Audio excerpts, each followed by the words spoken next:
Blockchain-based NFT games are an influential new trend in the gaming industry. The first wave of blockchain-based games like Axie Infinity enabled some players to make a living just by playing the game.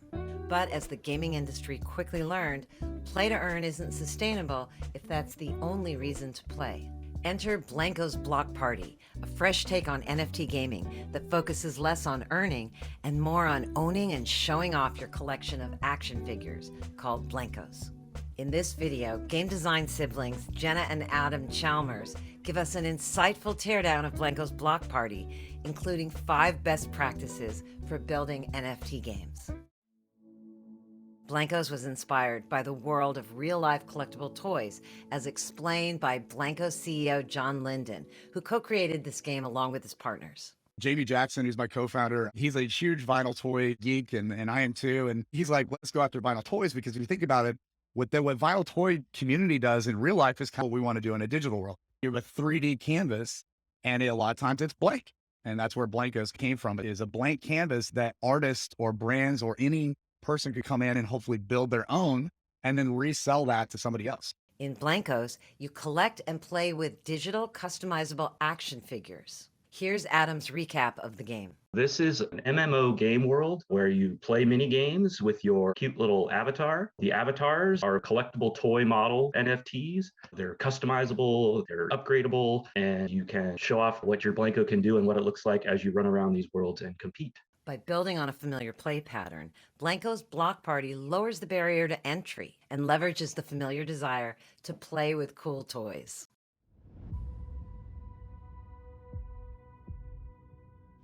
Jenna Chalmers is a veteran game designer who previously worked at Maxis and Zynga. Jenna usually plays casual games, not blockchain games. So when she first heard about Blankos Block Party, she was skeptical. There's never been a game that I played specifically to make money at. And so that starts to speak to me that this isn't a game for gaming. This is a game for some other bro culture.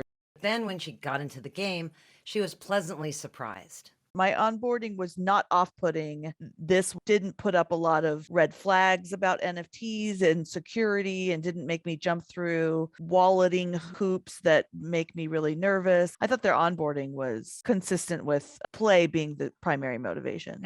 Adam is a game economy designer and a graduate of our certification masterclass. When he heard about Blankos, his first impulse was to get in there and study how the economy worked. When I look at it from the economy point of view, potential to earn, I'm looking at, do I understand what they're doing in this economic model? What are the coins? Is this cryptocurrency? Does the currency leave the game? How do I take value out later? Do I have to sell my NFT? And what's the market look like? I want to see all that. Adam is currently designing the game economy for Will Wright's new NFT game, PROXI. And like many other games in the space, they're struggling to break out of that play-to-earn mold. One of the huge challenges is Blankos Block Party, the game, and any marketing around it, they've done a fantastic job of pitching this as fun, and they're not talking about earning. Yes, that they're collectibles, right? And you can buy, sell, and trade them because they're collectibles, but they're really downplaying and not talking about come earn and all of that language. And even with that being their attitude and message, immediately YouTube's full of come earn because it's a game with NFTs, right? And so the project I'm working on called PROXI, we're struggling with that enormously right now because we don't want to lead with earn, but that's what the world's going to talk about.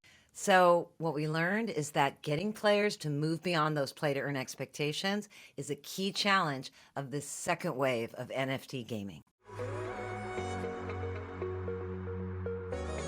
In Blankos, once you finish the tutorial and explore the customization options, you can jump directly into a minigame, or you can go to the Junction, the main social lobby, the place that you can hang out with friends and also meet new people.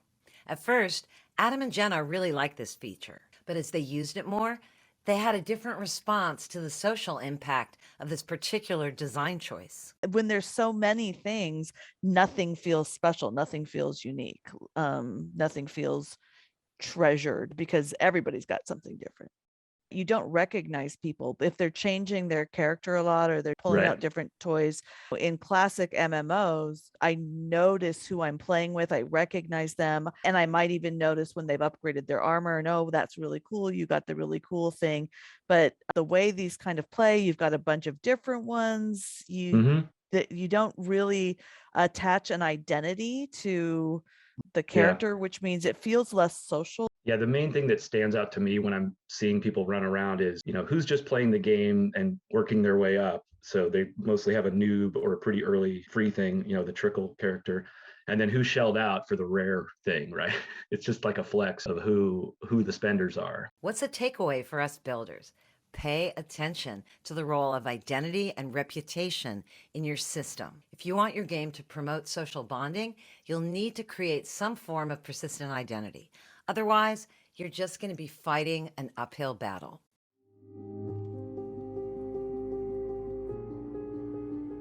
The onboarding phase of Blankos ends by giving you a free starter Blanko and some free accessories. Your first one is purposefully looking a little boring, right? Not as cool as the ones we saw in the trailer. And that's encouraging you to level up and start customizing. And that launches you into the core learning loop of the game, which the player experiences every time they sit down to play. And like many free-to-play games, Blankos Block Party uses a mix of progression mechanics and content drops to keep players coming back. Your core activities are, competing with other people, doing the mini games. There's challenges, which we kind of saw on that home screen, and then there's spending what you earn, right? Doing your customization. The feedback, it's pretty clear. So if you're playing the games, you get your stats. How'd you finish? What did you earn? Cha-ching, cha-ching. You watch your coins increase. Then there's the progression, which is mapped like this. There's this thread that goes from left to right. You have an opportunity to unlock on the way, which includes their coin, the one that's worth real money. This is a long path. You can scroll ahead and see it all the way up to the final number 71. Bunch of XP coins along the way. This game has a lot of re-engagement triggers. I mean, I'm getting lots of emails. That's one pretty obvious one. But the fact that when you come back, there's often some little rewards, free stuff. Maybe there'll be another new Blanko for me. Also, just knowing that you're on that progression path, you can see the next thing is really achievable, like a few more minutes and I can get the next one or the next one. And then there's a frustration kind of moment where I'm not really good at shooters, Fortnite type stuff. So I'm constantly losing. Maybe I need the jetpack. Maybe I need some more kind of protection armor or something so I can be a little more competitive. There's a little bit of a pull there to re-engage because I'm losing.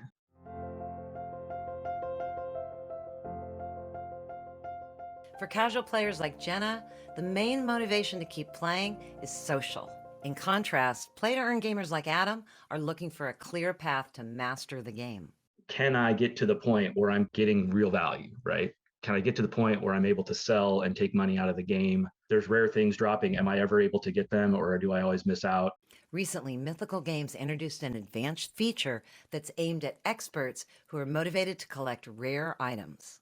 Something special they're doing new and they're talking about doing a lot more of is something they're calling Gem Rush. This is the first avatar you can do this with. You level it up to this expert level, and then you have 2 of them that have done that, and then you can fuse them and get to the next upgrade.